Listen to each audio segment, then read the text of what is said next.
தமிழ்நாட்டில் இருக்கின்ற கேந்திரிய வித்யாலயா பள்ளிகளில் ஒரு மொழிப்பாடமாக கூட தமிழ் இல்லை. ஆனால் சமஸ்கிருதம் கட்டாய மொழிப்பாடமாக இருக்கிறது. மோடி அரசு என்ன சொன்னாங்க? தேசிய கல்விக் கொள்கையில் 5ஆம் வகுப்பு வரை தாய்மொழி வழி கல்வின்னு சொன்னாங்க. ஆனால் மத்திய அரசாங்கம் நேரடியாக நிர்வாகம் செய்யக்கூடிய கேந்திரிய வித்யாலயா பள்ளிகளில் தமிழ் இல்லை. தமிழுக்கு நிரந்தர ஆசிரியர்கள் இல்லை. இது எவ்வளவு பெரிய கேவலமான விஷயம் யோசிச்சு பாருங்க.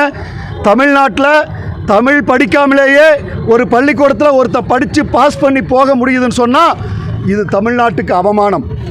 கட்டாய கல்வி உரிமை சட்டம் ஒரு மாணவனுக்கு 8வது வரை தாய்மொழி கல்வி கொடுக்க வேண்டும் என்று கூறியிருக்கிறது. ஆனால் ரைட் டு எஜுகேஷனுக்கு எதிராக மத்திய அரசாங்கம் கொண்டு வந்த தேசிய கல்விக் கொள்கைக்கும் எதிராக மத்திய அரசு பள்ளிகளிலேயே தமிழ் இல்லை என்பது வெட்கக்கேடு, வேதனையாக இருக்கிறது.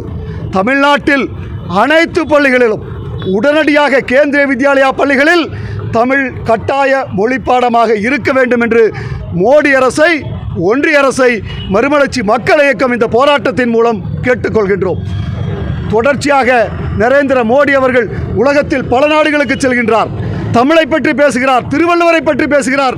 நான் கேட்குறேன், தமிழ்நாட்டில் இருக்கக்கூடிய மத்திய அரசாங்கத்தினுடைய பள்ளியில் தமிழ் ஏன் வைக்கல? தமிழ் ஏன் அங்கே இல்லை? தமிழ்நாட்டு பையன் தமிழே படிக்காமல் எப்படி தாய்மொழி மேலே அவனுக்கு பற்று வரும்? தமிழே தெரியாமல் ஒரு குழந்தை தமிழ்நாட்டில் வளரக்கூடாது. ஒரு மொழிப்பாடமாக கூட இல்லை. உடனடியாக நரேந்திர மோடி அவர்கள் நடவடிக்கை எடுத்து தமிழ்நாட்டில் இருக்கின்ற அனைத்து கேந்திரிய வித்யாலயா பள்ளிகளிலும் தமிழ் கட்டாய ஒரு மொழிப்பாடமாவது முதல்ல இருக்கணும். நீங்கள் போய் இங்கே இருக்கக்கூடிய சூலூரில் இருக்கிற கேந்திரிய வித்யாலயாவில் பாருங்கள், நம்ம இருக்கக்கூடிய கோயம்புத்தூர் இருக்கக்கூடிய கேந்திரிய வித்யாலயாவில் போய் பாருங்கள், தமிழ் கட்டாய பாடமாக இல்லை. சமஸ்கிருதம் இருக்குது. நான் கேட்குற சமஸ்கிருதம் எதுக்கு? அந்த சமஸ்கிருதத்தை பற்றி படித்து என்ன பண்ண போகிறான்? ஏன் சமஸ்கிருதம் சட்டாய மொழியாக வைக்கிற? ஆனால் சமஸ்கிருதம் எதுவுக்கும் உதவாத மொழி. இந்தியா முழுசும் 12,000 பேர் தான் சமஸ்கிருதம் பேசுகிறான்.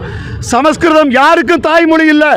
ஆனால் அந்த சமஸ்கிருதம் தமிழ்நாட்டில் கட்டாய மொழிப்பாடமாக இருக்கிறது.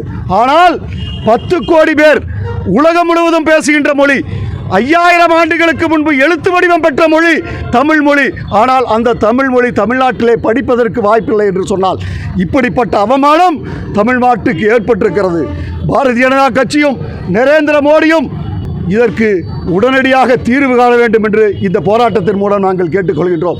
உண்மையிலேயே உங்களுக்கு தமிழ் மீது அக்கறை இருந்தால் தமிழ்நாட்டில் இருக்கின்ற கேந்திரிய வித்யாலயா பள்ளிகளில் தமிழ் கட்டாய மொழியாக்கப்பட வேண்டும் என்று மறுமலர்ச்சி மக்கள் இயக்கம் ஒன்றிய அரசை, மோடி அரசை கேட்டுக்கொள்கிறோம்.